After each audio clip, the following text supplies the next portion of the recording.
A person measures the depth of a well by measuring the time interval between dropping a stone and receiving the sound of impact with the bottom of the well. The error in his measurement of time is delta t is equal to 0.01 seconds, and he measures the depth of the well to be L is equal to 20 meter. Take the acceleration due to gravity, g is 10, and the velocity of sound is 300 meter per second. Then the fractional error in the measurement delta L upon L is closest to. तो इस question में हमसे ये कह रहे हैं कि एक पर्सन एक वेल की डेप्थ को मेजर करता है। अब जो वेल है उसकी डेप्थ मान लो L के बराबर है। तो जब उसने स्टोन फेंका होगा, ठीक है, यहाँ से पानी स्टार्ट हो जाता है। अब यहाँ पे जब उसने स्टोन को ऐसे ड्रॉप किया होगा तो स्टोन को गिरने में कुछ टाइम लगा होगा, और फिर यहाँ से जो साउंड वेव निकली होगी उसको ऊपर आने में भी कुछ टाइम लगा होगा। तो जो टोटल टाइम लगा होगा वो लगा होगा under root 2L upon g plus L upon v, ये टोटल टाइम लगा होगा। तो हम क्या करते हैं कि यहाँ से हम टोटल टाइम निकालने की कोशिश करते हैं। जैसे कि इन्होंने L के बारे में कहा है कि L की वैल्यू 20 है, G की वैल्यू 10 है और वेलोसिटी कितनी है 300। तो इस डेटा से हम टाइम की वैल्यू निकाल सकते हैं।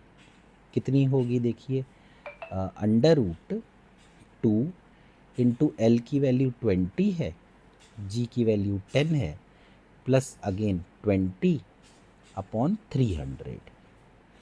तो यहाँ से T बन गया 2 का 2 2 ज़ा 4, 4 का रूट 2 प्लस 1 अपॉन 15। इसका मतलब ये हो गया 31 अपॉन 30 सेकेंड्स। अब इन्होंने ये भी कहा है कि डेल्टा टी है 0.01, ठीक है भाई। तो मैं क्या करता हूँ, इसको मैं डिफ्रेंशिएट करता हूँ, टी को लिख देता हूँ अंडर रूट 2 अपॉन जी और एल की power half plus L upon v. तो मैं यहाँ पर इम्प्लिसिट डिफ्रेंशिएशन करता हूँ तो डी टी बनेगा अंडर रूट 2 अपॉन जी और हाफ एल की पावर हाफ माइनस 1 यानी minus half d L plus 1 upon v और डी एल।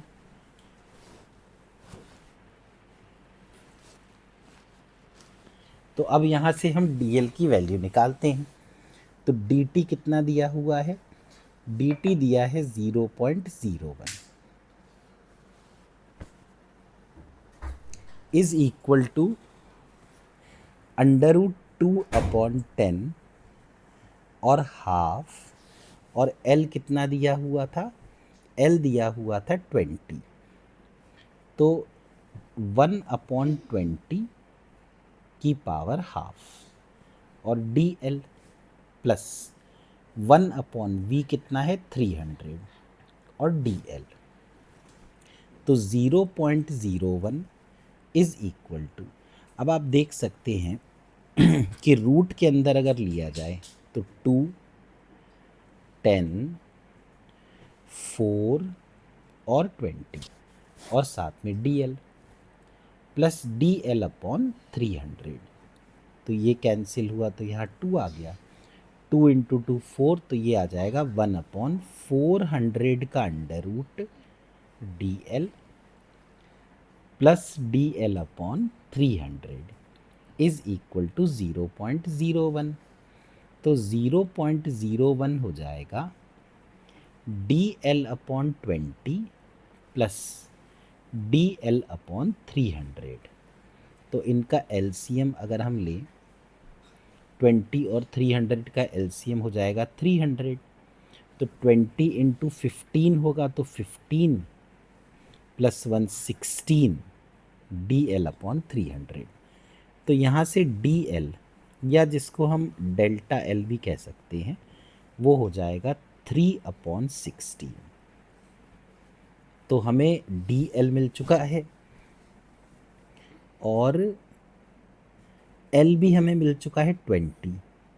तो हमसे क्या पूछा है? हमसे पूछा है कि फ्रैक्शनल एरर बताएं, लेकिन परसेंटेज एरर दिया है।